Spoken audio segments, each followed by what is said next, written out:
for us all. We know that. The key, as we said in our earlier sessions, communication and flexibility are extremely critical because a number of games are being canceled, rescheduled for various reasons, not just COVID-19, but just various reasons. I think he's going to touch a little bit more on that. So from me to you, happy holidays if we don't get a chance to see each other on the court and or talk between now and Christmas. Have a great one and a super new year. Stay safe. Keep your mask on. Okay, I was hoping a lot more. I was hoping a lot more members would have joined into this presentation. So I'm gonna go ahead and get started. We may end up rounding up, going back. I only had it scheduled for about an hour, so those of you who can kind of hang around, if there's other questions after the hour, or if you need to leave after the hour, please feel free to do so. During the presentation, we like for you guys to keep your mics muted. This way that you don't interrupt the presenter. If you have a question, type it in the chat bar, and somebody be monitoring the chat bar, and this way we'll be able to get to the questions in a mannerly fashion. And if we call upon you, unmute yourself, and then go ahead and state what you have to say, and we'll move forward from there. But again, I'm trying to keep it down to an hour. So some of the things, the first thing I'd like to address is our COVID-19 situation this year. Got off the phone with Kim about 30, 40 minutes ago, and I asked him if there's something that he wanted to kind of relay to the membership. And basically, the biggest thing that he has is, the flexibility that we talk about, but looking at your game before you leave your house to go to your game. Because what has happened is games have gotten canceled a couple, 2-3 hours, prior to going out. And then that cancellation button will get hit. And then the next thing you know, within 15 minutes, the school calls back and say, well, I'm still going to play this game. And what has happened is he'll go to reschedule that game, and it puts the original officials back on the game that got canceled. Now, during that time, he may have already scheduled those officials who were, say, supposed to be at Jones. It got canceled. Then the game got put back on, so they're back at Jones. But then he's already given these officials another game at another location. So the key is for phone calls to be made, say, hey, I have 2 games, instead of just picking a game and going to, and not really relaying the information that some kind of way you got booked 2 games, which the arbiter is not supposed to do. So we've had issues with the arbiter when it comes to double booking games, games that say TBA, to be announced.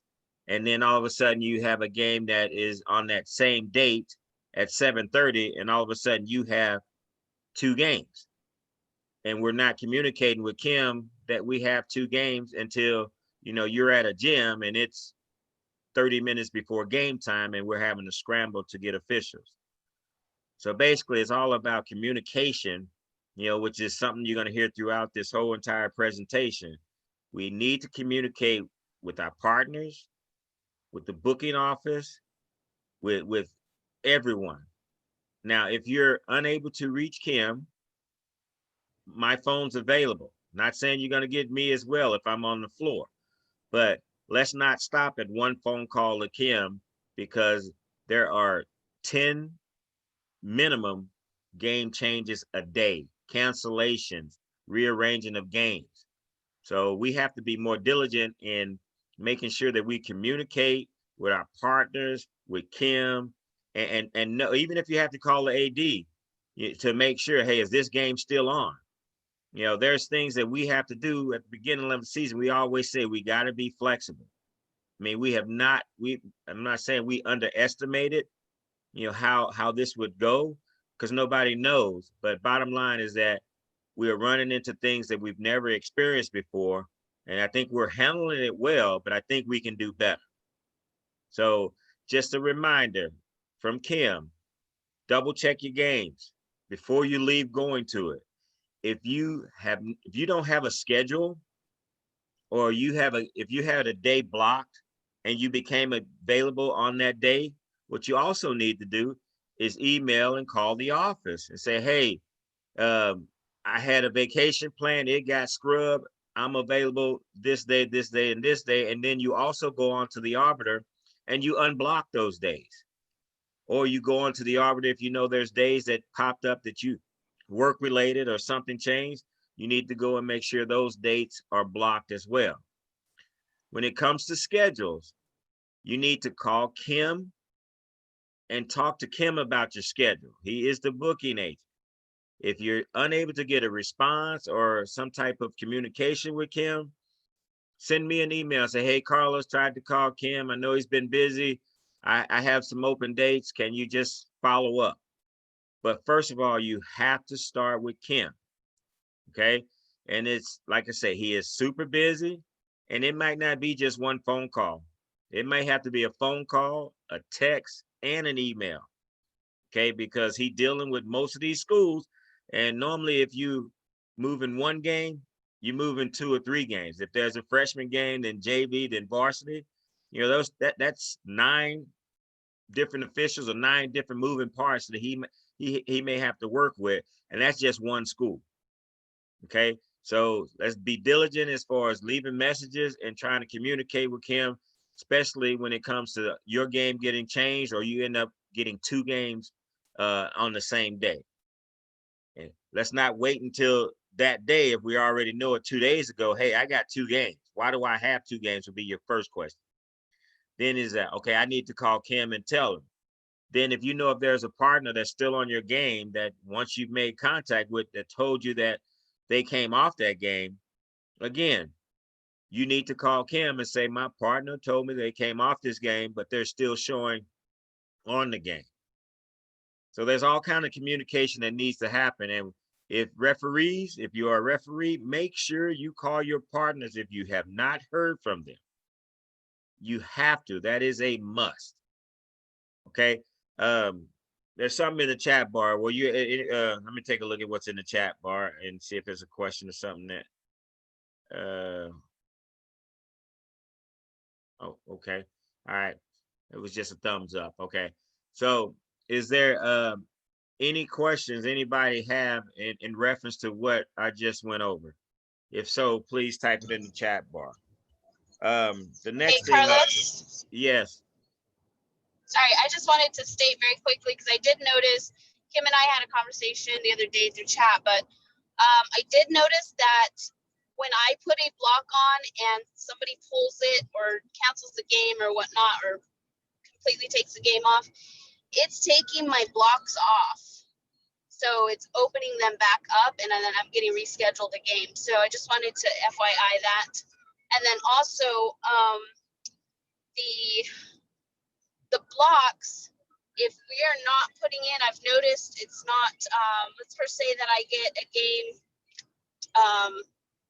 for Mount Dora or something with another association or something happened, and I go to put the block, or I don't put a block, then you guys don't see that game, right? So I Right. have to put a block for all the other associations. You have to block anything that if you're not available, you have to block it. Because if you don't block it, it shows to us that you're available. And if there's something in Arbiter, he clicks it and boom, that game shows up. That is because you didn't block a game. Arbiter is not supposed to schedule you any games that you have a block. Now, here's the great thing about the Arbiter. If you do end up with a game and you decline it, it automatically will not let you be assigned another game on that date. It automatically. So if you do decline it, you will not receive another game on that date. You're telling Arbiter you're not available. If there's, like your kid's birthday or your anniversary, you need to block those dates. just like another game for another association, a college game. Those days need to be blocked through arbiter, otherwise you may possibly be assigned a game. Okay, and I just wanted to make sure though, what I was saying, sorry. What?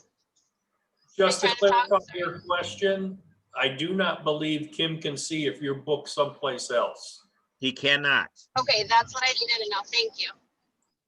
He cannot see if you book someplace else. I mean, a few years ago, that used to be the case. I mean, it used to be the case, but as of right now, no, I don't. Kim can't see anybody booked somewhere else. Okay. All right, thank you. Yep. Anybody else on that situation? I don't see anything in the chat. Okay. So now I'm going to move on to uniforms. Okay.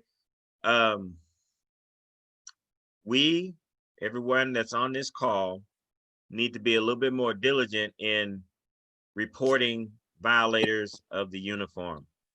CFOA is trying to uphold a quality standard of class and professionalism. And, you know, when we see officials who walk into the gym and referees in sweatpants, the wrong shirt, dirty clothes, shirt half in, half out. I mean, just, you know, shoes with more than just a touch of white. You know, that draws attention to us, and it makes the whole entire association look bad. We have, and we will continue to take games away from officials that display this type of behavior. Most of the things I've mentioned, the offenders have been spoken to about. A few of them have lost games, and we just need to do better as an association, which means we can't sit back and watch others, you know, not follow the rules that everybody else follows. And with that being said, it's the CFOA officials. It's not Jim Mills. It's not Carmine. That's a CFOA official, and that's what he looks like. So the minute we walk into a gym as a CFOA official, then now we, you know, are stuck with that I don't know the word I'm trying to say, with that stigma.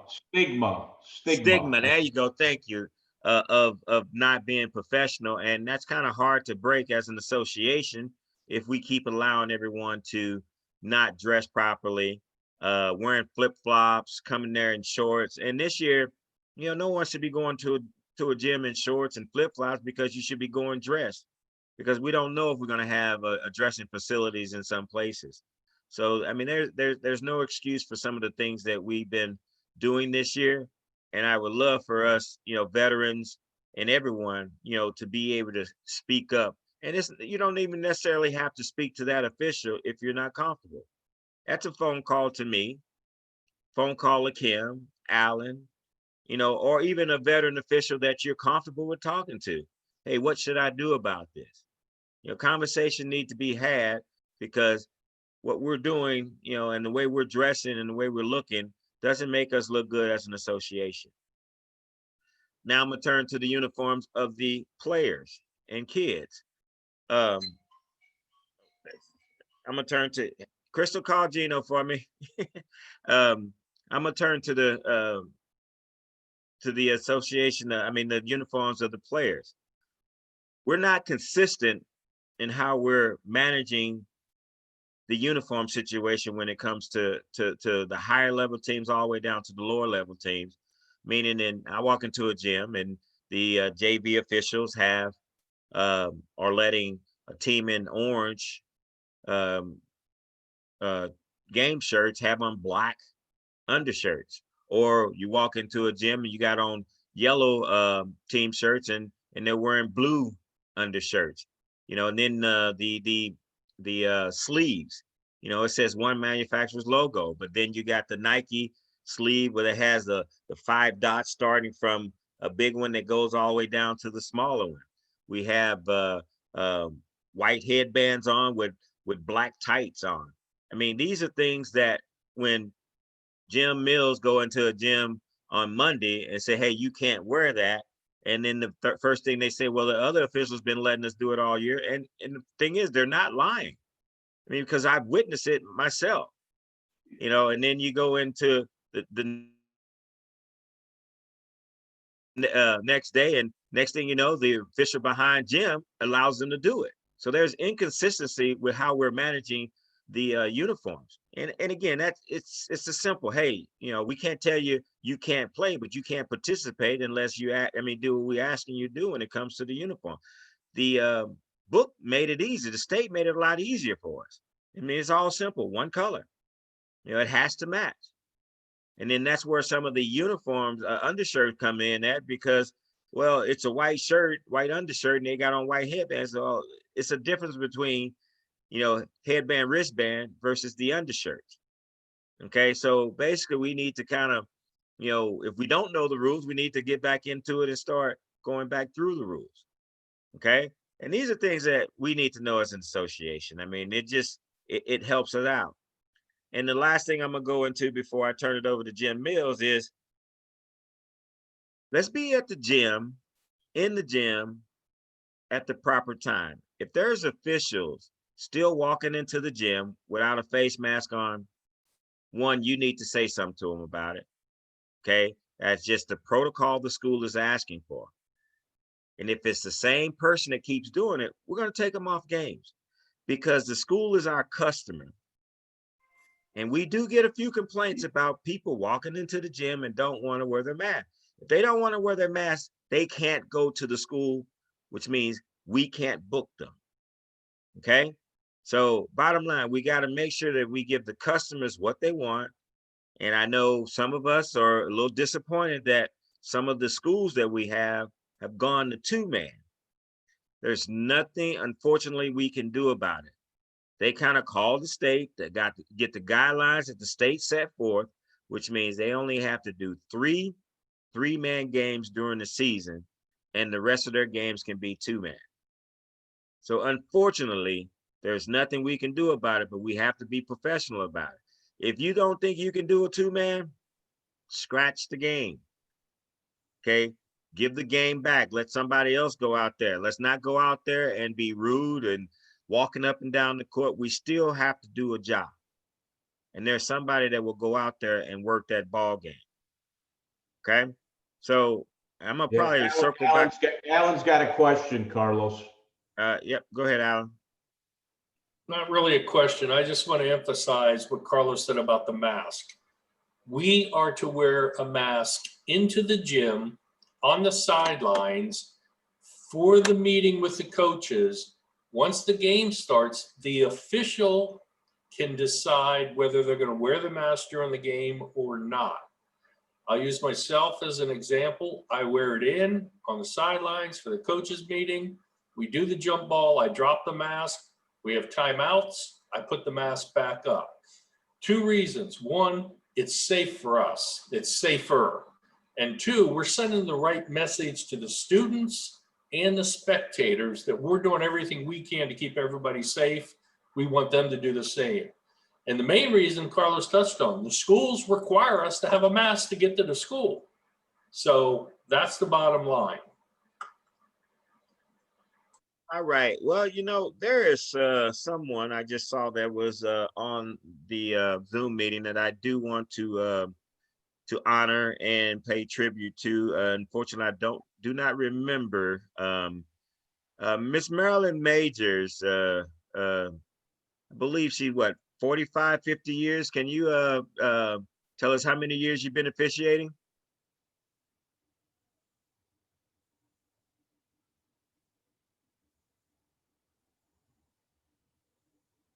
You there, Marilyn? Unmute your phone. Unmute.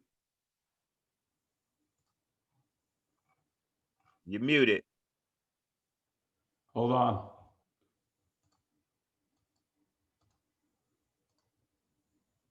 right, there you go. You're unmuted.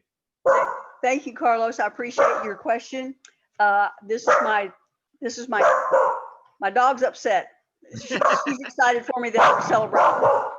This is my 10th year refereeing basketball, and I'm just very thankful to the Lord that He's given me health and strength to do it. So I appreciate the CFOA and the opportunity y'all have given me. Thank you. How Carlos. how many years again? 10. 10. How long have you been doing volleyball, or this is the only sport you do? I do volleyball, and I think I just celebrated my 5th year doing volleyball. So Okay. thankful for that as well. All right. Well, congratulations. Thank you, Marilyn. Thank you, sir. All right. Okay. Mr. Jim Mills is going to go over the test questions that got thrown out, and we'll go from there. Appreciate it. You up? On you, Jim. Okay, thank you. Carmine, you got the first one? There you go. All right, so here is the first one that got thrown out. And for those of you that looked at this question, I guess the wording was in such a manner that especially I know I was confused by it a little bit. But anyway, it's in Rule 9-91. A's throw in is deflected by B1. A jumps from the front court, catches it. It should be under that exception, and therefore it should have been a play on. But unfortunately, the answer to that question was that it was a violation. So that was one of the ones that I questioned whether or not we needed to keep it. The next one down below that is in the case of a fight on the court with a corresponding number from each team. It didn't delineate between the difference of the fighters and those that come off the bench that either watch or those that come off the bench and then participate in the fight. And so some officials, kind of read a little more into it, and there was enough officials throughout the state that I didn't even question this one, but they still, removed it from the list of questions and everybody that answered it got it correct, no matter what you put down. This next one here, I'm telling you what, I must have got a bunch of phone calls. I don't know the exact number, but there was a lot. I've had discussions with it numerous times with officials in my pre-games before we go out on the court, because they didn't quite understand, why this wasn't a basket for Team B. So as it reads there, the A2 receives the throw in, throws the ball high in the air, horn goes off, and then the ball goes through Team B's basket. And I guess the confusion is to understand that in order to have a legitimate shot attempt so that exception comes into play, it has to be a shot attempt at Team A's basket. Because a shot attempt by Team A at Team B's basket is not considered a legitimate shot attempt. And you'll find all of that in a couple of different rules. One is 6-7-6, and the other one is 4-41-2. The definition of what a legitimate shot attempt is the one in 441-2. But I was very happy that they removed that question. Next one, Carmine.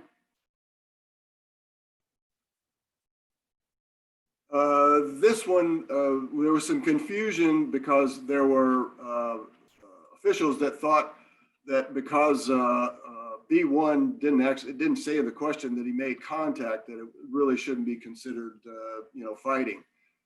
And if you look in 10-4-8, it doesn't matter whether there's contact made. As long as B1 takes a swing, whether there's contact or not, it's still considered fighting.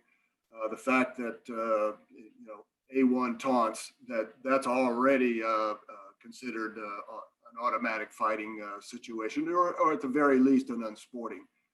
Even if B1 doesn't retaliate, A1 is still going to get teched for and removed for the taunting. Only removed, rather, I should say, unless B1 doesn't retaliate. The next before we go on for that one, because there was a lot of discussion. Yes.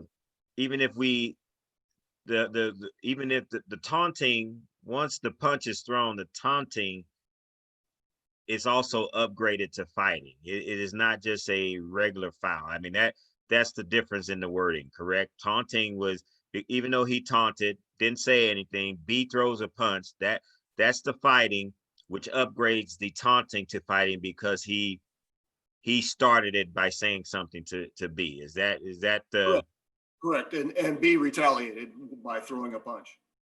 Had B not retaliated, it would just be a simple unsporting T against A1, and he would remain in the game. correct? And I'm surprised they threw that one out according to Sean, because that's straight from the case book. Yeah, it is, and I am too. It wasn't one of the ones, I sit 5 in that I questioned. This was not one that I sent in. All right, next one, Carmine. Oh, yes. During a throw-in, A1 passes the ball to A2, is located in the front court, fumbles the ball goes into the back court. A2 retrieves the ball, dribbles it back to the front court. This is a backcourt violation. I believe the answer on this one is that this was not a violation. However, when you look at the rules in 991 and also in definitions in 412.1 and 412.2, this would be considered a violation simply because Team A had control of the ball. As soon as it touched A2 in the front court, it had front court status. There was no defensive touching by the ball, and so the ball coming in and going into the backcourt, and then Team A being the first one to touch it after it went into the backcourt makes it a violation. And this is one of the ones that I argued to have removed, and luckily the state agreed with me. It was the only one that they agreed with me on, by the way, and this one was removed. So that's all the questions that were removed out of this year's test. I must say that it was probably one of the most difficult tests that we've seen in many a year. I did make reference to the state and ask them to please go back to a little bit easier format with more true and false and less of the multiple choice, and to also not put in plays that some of you probably have never ever seen in your career. And some of us who have been around a few years may have only seen once or twice in our, 25 plus years of officiating. So I don't think that's necessarily a fair way to judge the ability of an official as to whether or not they, have a good handle on the rules or not. But it remains to be seen as to, what the state decides to do in future years. I want to encourage everybody that when you have some unusual plays or things that you're not sure of in the games that you either participate in as an official or that you observe on a sideline before or after your game comes about, I encourage you to contact me with any of these things for clarification. I'm in the Arbiter. I can be reached by phone, by text, by email. I strongly encourage everyone to share these kinds of situations. Jeff Gardner just shared a real good one, which I'm going to use in the next time of Rules Corner. And what this does is it helps educate the entire association by you bringing up things. Because there's probably 2 or 3 other officials just like you that have the same question once the situation is presented to them. And they're not sure, just how they would handle it. And this is a good opportunity for them to kind of rehearse it before it actually happens to them and they have to think about it on the court. So again, that's the end of my part here, and I'll give it back to Carlos. Thank you. Okay, so I'm not muted. Okay, yeah, I'm gonna bring Mark Rossi. Gonna kind of talk about some of the things that they've been doing and looking at. The one thing I really need for everyone, we'll be contacting most of you pretty soon. The state is requiring a full body picture of all the officials this year, so they can make sure when they go out to evaluate that they are looking at the person they want to evaluate for state playoff consideration. And again, you can send those pictures to me, Carlos Childress. You can either do vpbasketball at CFOA, or look on Arbiter and get my email at ccbullc3@aol.com.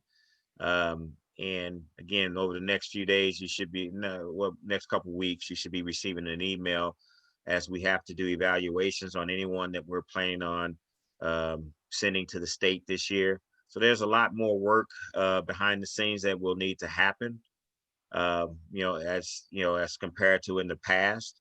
Again, we only get to the regional level. Then after the regional level, everyone who makes it to the state will be picked by the state this year.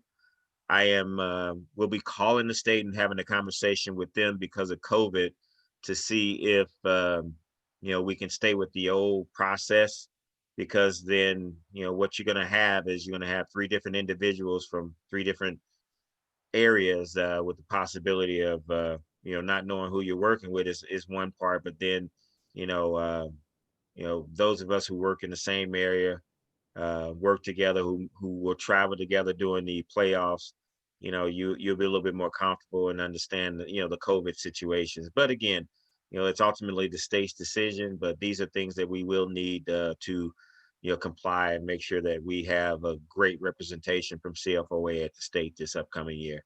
So Mr. Mark Rossi, can you unmute your phone and go ahead and tell us what you guys have been doing? Yes, sir. Well, we've been talking through email. We're setting up for a Zoom. We did have a preliminary list put out that the committee is looking at now. I'm waiting for more suggestions.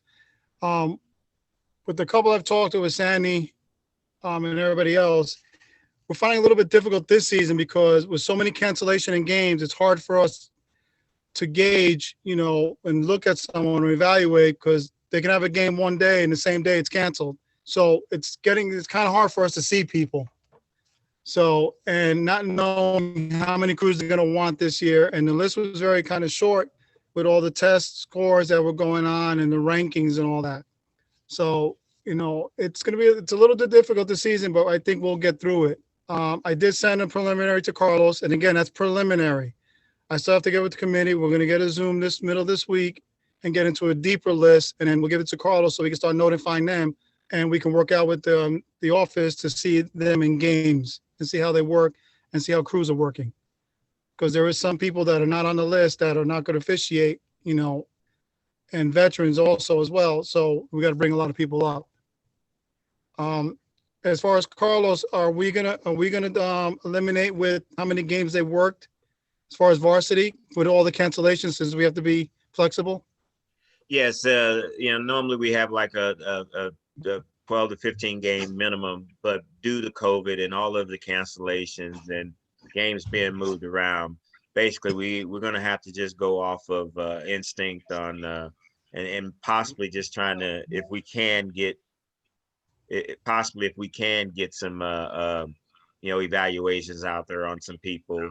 Yes, we're gonna have to be flexible. I'm gonna just say that word again. It's just, flexibility is the key, because like you're saying, one night you guys look at the list and you're going out to evaluate A, B, and C, and then next thing you know, the game's off and you can't go out and evaluate A, B, and C. So you're definitely going to have to be flexible. Because there's other things.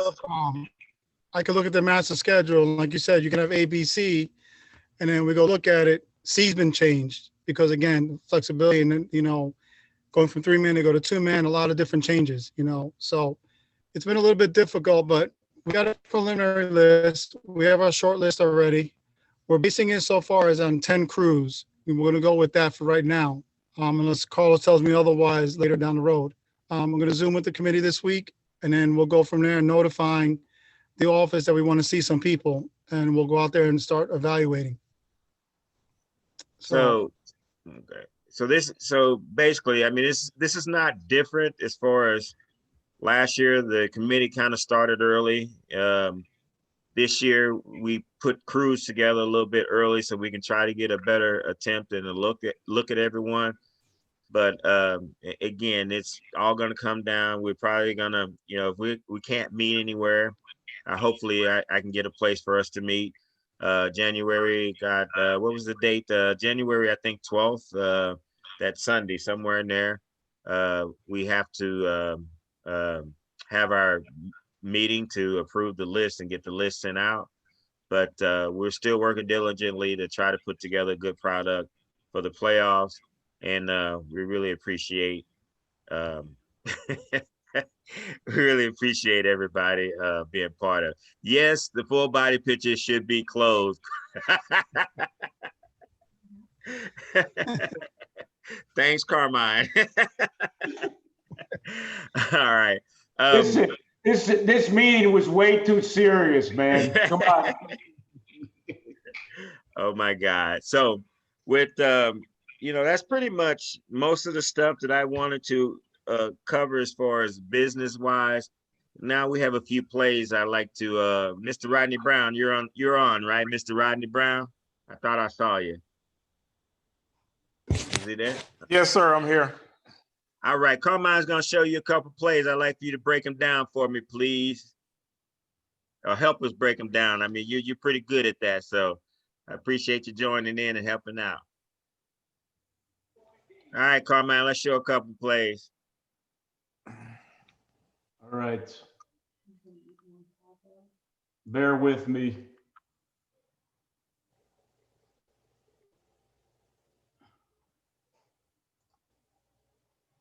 So for those of you who didn't, who were kind of a little late joining in, while he's getting this together, we talked about making sure we check our games prior to leaving to go to the game, because sometimes we have cancellations and then all of a sudden the game's back on.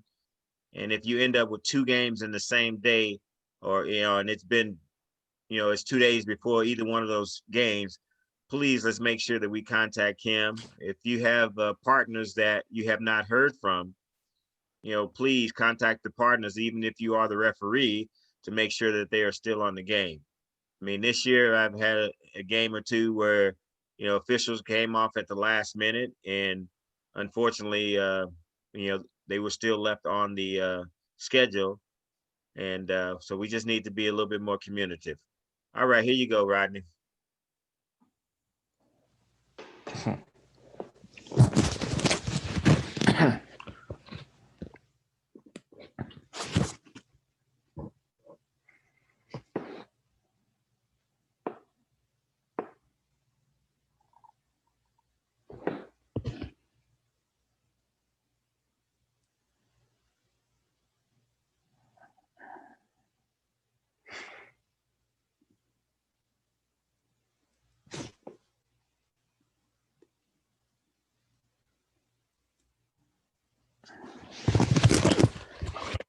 All right, it was real choppy, so I couldn't see it. Could you run it back again, Carmine? Yes, sir.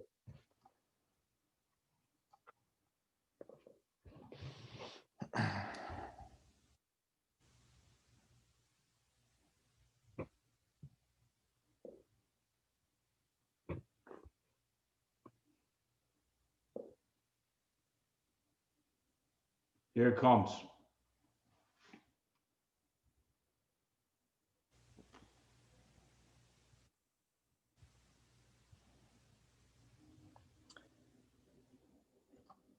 Yeah, it was still kind of choppy to me, but I'm guessing what we have here is the illegal screen on black. So if we can see the center is in good position to pick up this call, to pick up the play, to look at the defender, and if you can run it back, Carmine, right when they're at the top of the key.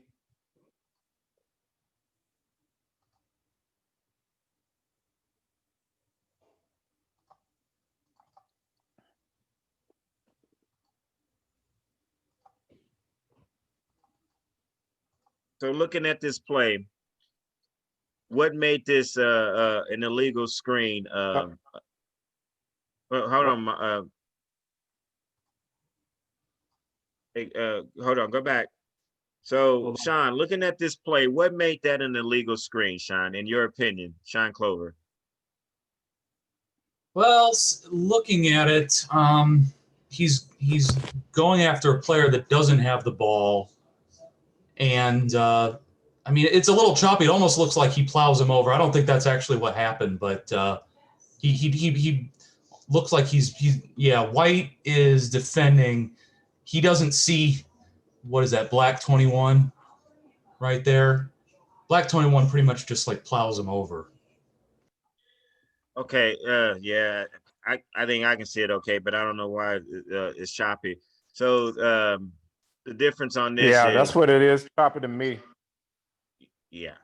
So if you look at white 21, what would have made this legal? If black 21 would have just stood there.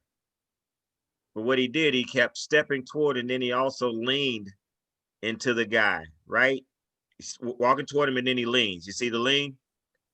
Or no? I don't. Well, is everybody else seeing it clear, or is it just choppy on my end? Yeah, it's choppy, but I could see what Carlos is talking about with the lean and then a little bit of an extension on his arms as well. Yeah, mine's not too choppy, and I agree. I think, Carlos, you're right. I think he said it, but then he went through it. Once the Yes. contact was made, he kind of raised and went through it and knocked the kid over. I think that's what made that official make that call.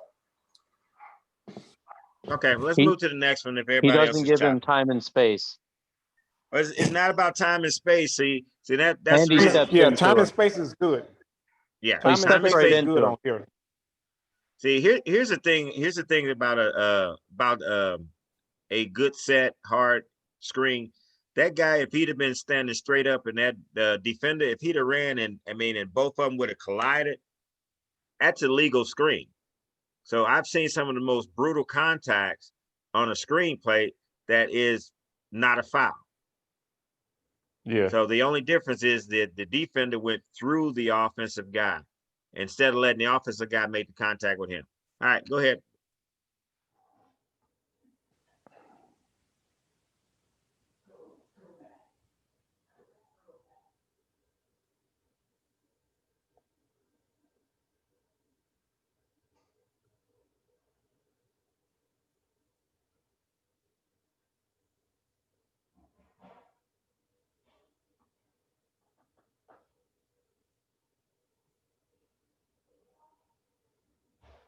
Now, there was a reason why I had that. There's a reason why I had this play, and see if you can guess why I pointed out this play, because this is a very good test. If you watch Red 10, watch Red 10, what he does. Is it illegal or is it not illegal?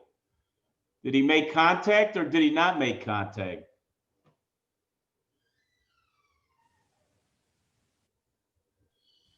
You're right at the point where you think contact is supposed to about to happen, it gets blurry. You can't really tell if he made contact. Quality of these. Yeah.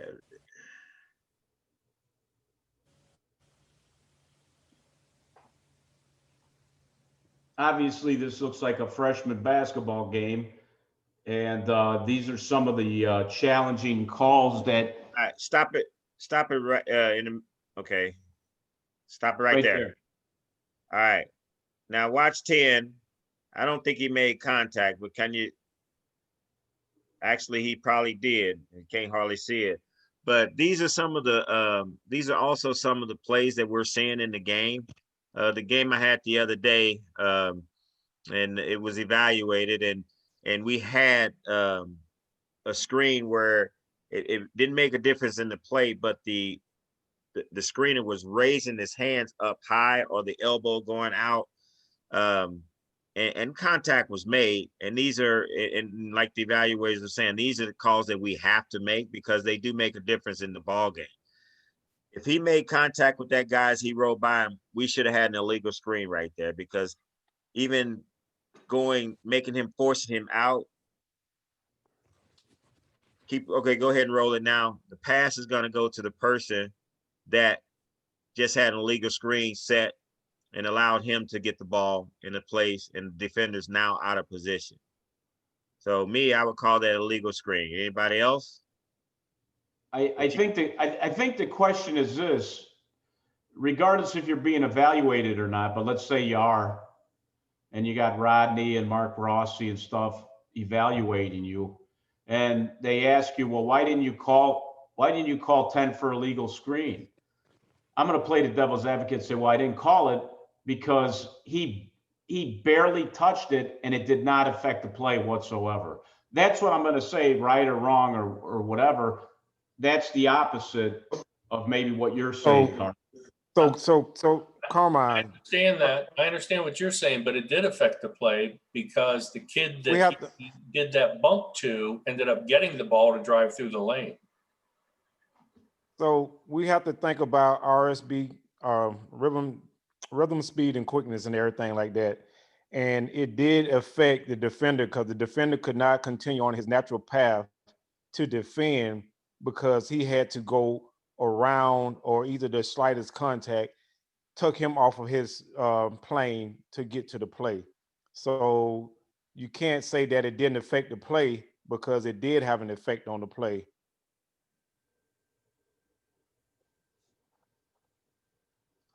As you can see, the defender has been behind the ball the whole time after that. All right, let's move to the next one, Carmine. Please, sir.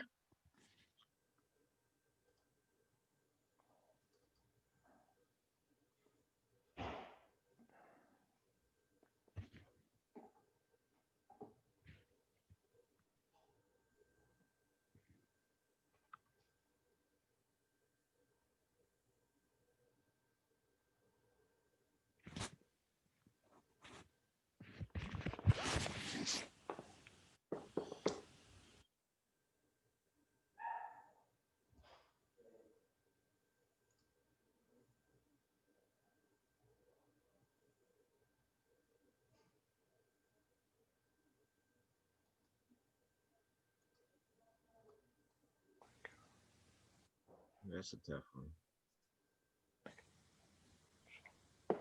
Everybody can see that one? Yeah, it's a bit choppy, but it looks like he sets it initially, but as the defender tries to go around him, almost like he's holding him or hugging him. But again, it's kind of choppy to tell if he is or not.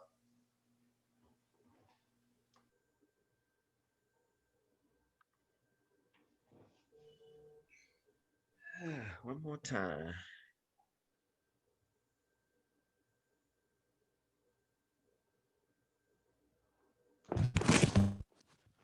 What you think, Rodney? Can you see it? I seen it a little bit. It's still a little choppy on my end, but I'm gonna kind of pick up. Remember, like we was talking about the other night, Carlos, as far as the defender setting the screen and he's turning with the screen. So when he's turning with the screen, he's actually pushing the defender off of his natural path. So the screen might be legal initially where he sets it, but once he starts to turn with that screen and continue that contact with the defender, then that makes it an illegal screen there. Hey, this is Gino. How y'all doing? What's up, G? What I'm picking up on this, let's go start out with the first initial setting of the screen. According to National Federation, it's illegal because that guy who's probably about, I'm guessing, he's well over 6'2", 6'4", somewhere like that. He's wider than his shoulder width with those long legs. So that causes the defender to have to go wider already. And then he does ride him all the way out. That keeps him being able to get into the lane to defend. So starting out initially, he's already too wide. 21. There, he's already too wide. That's a good catch. I wouldn't even thought about picking that up.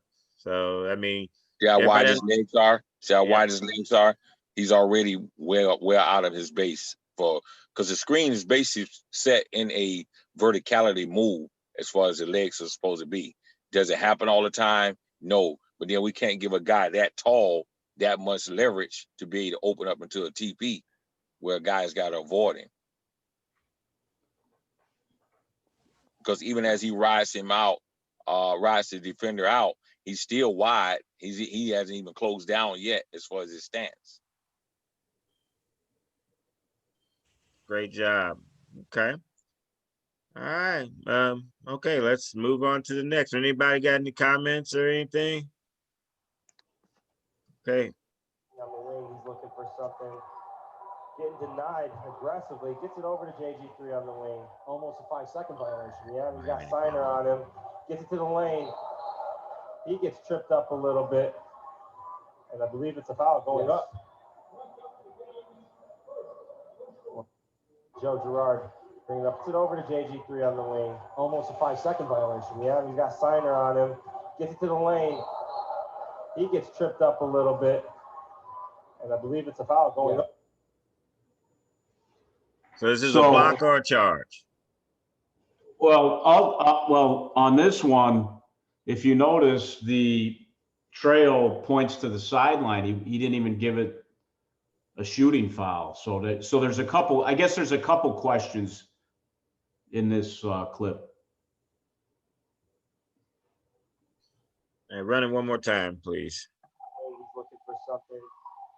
Getting denied aggressively. Gets it over to JG3 on the wing. Almost a 5-second violation. Yeah, we got Signer on him.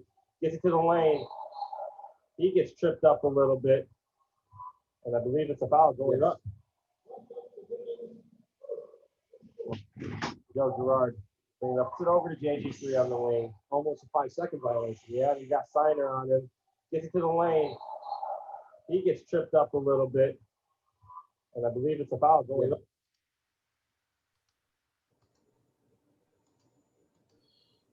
So what do we have? I'm not sure. This one's a little choppy on my end. Yeah. And a very difficult camera angle to make a really accurate determination. It really needs to be coming from where the table side, where you'd have a clearer view of white 11 and the defender that was in the lane. Yeah, I don't even think it was the defender in the lane that was the problem. Right there behind him, the guy who's got his arms up. Yeah. Take a look at the feet. Go back and let's take a look at his feet and see if he entangled the shooter.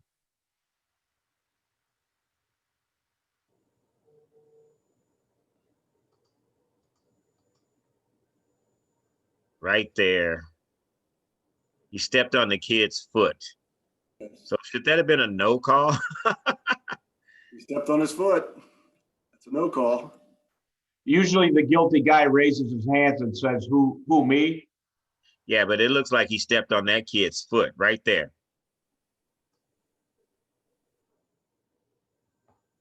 Okay. Yeah, this was a little difficult to talk about. You got another one, Carmine? Oh, I got plenty. Yeah, let's do one more. Let's do one more. Oh, okay. Yeah, go ahead. You got something, Rodney? No, I was gonna. If you run it back, Carmine, if you get back to it, and I know it's a little difficult to pick up as far as what we were seeing, but if we look at some of our primary areas of coverage right here, and we look at the defender, that is the primary defender that the trail is calling on. So, because we look at a lot of plays to the basket, and we look at it as that should be the lead's call. And as far as being a block charge, but the trail official did a good job staying with his primary defender, and that's who he called the contact on. Maybe that's why he had the ball coming out on the end line, because that's where he had the contact at. So not looking at the block charge or whether it was a shooting or not, but I think we can look at this play right here and see as far as us working our primary and staying with our primary responsibilities. So the trip is what he called. And my question is, it's on the play that we were talking about. Yes. He's going to the basket, and that's the defender on him, and he steps on the defender's foot. Is he gathering right here? Yeah, but the question is though, look at the defender. He's not touching him, and he stepped on his foot. But that is a gather. But you're right. But so whether he's gathering or not, that's that calling official's judgment, whether he's shooting or not. but the defender is not in legal guarding position at this time. He has not established legal guarding position on this player. And once he steps on his foot, then yes, that is a foul. Okay. And I would argue that it is continuous motion. You give them 2 free throws, not on the side. Well, like I say, that's a judgment on the calling That's official. judgment. Exactly. So this is I guess this is a great one to break down because, yeah, to me that was incidental contact, but you're right. The statement. I only present grade ones. So that's a great call. I mean, and a good point out of the primary official taking it all away and staying with the defender. Good. Okay. See, that's why I want you to break these down, Rodney. You see things that, you know, I wouldn't see.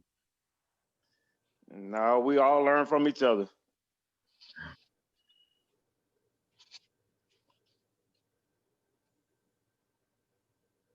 Uh-oh.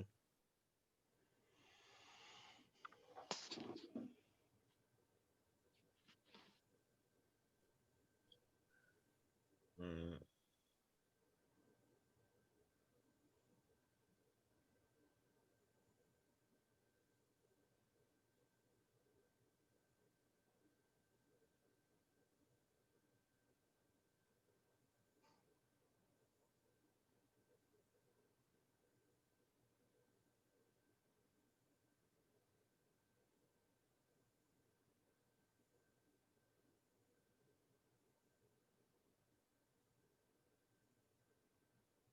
What are you doing? Setting this play up? Yes, it's between 11 and 3.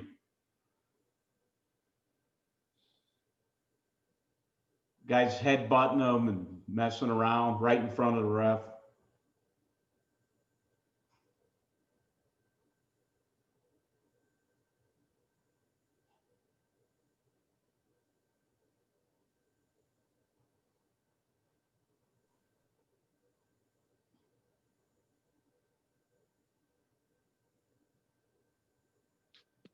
So is this just looking at those 2 players, Carmine? Yes, 11 and 3. I probably should have given you a little bit of background. It was like a bad movie. I showed you the end result, and then I wanted to give everybody sort of like the background that these guys had been messing with each other the whole game. And yeah. Go ahead. And apparently, you know, I think one ref is looking at him, this guy right over here, but. Right. So a game that I was evaluating the other night. So we had an instance like this here, and for it's like players getting into it with each other, and sometimes they're off on their own. They're not in the pack and everything like that.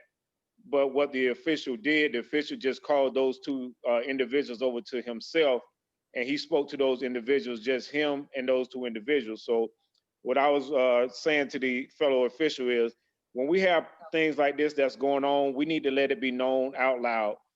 Let our partners know out loud, hey, watch 11 and watch 3. All right, so they hear us, their partners hear us, our partners hear us, the rest of the players on the coach on the team hear us, and their coaches hear us. Because if anything else goes on after this here, then everybody know that they've been warned.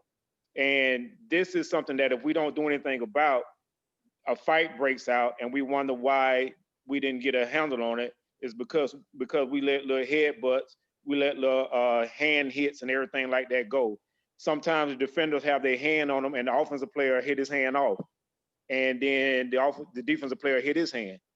Things like that may start small, but we still need to address it and not let it just go. All right, I think that was a good one to end on. You know, but the question is that a tech or a double tech?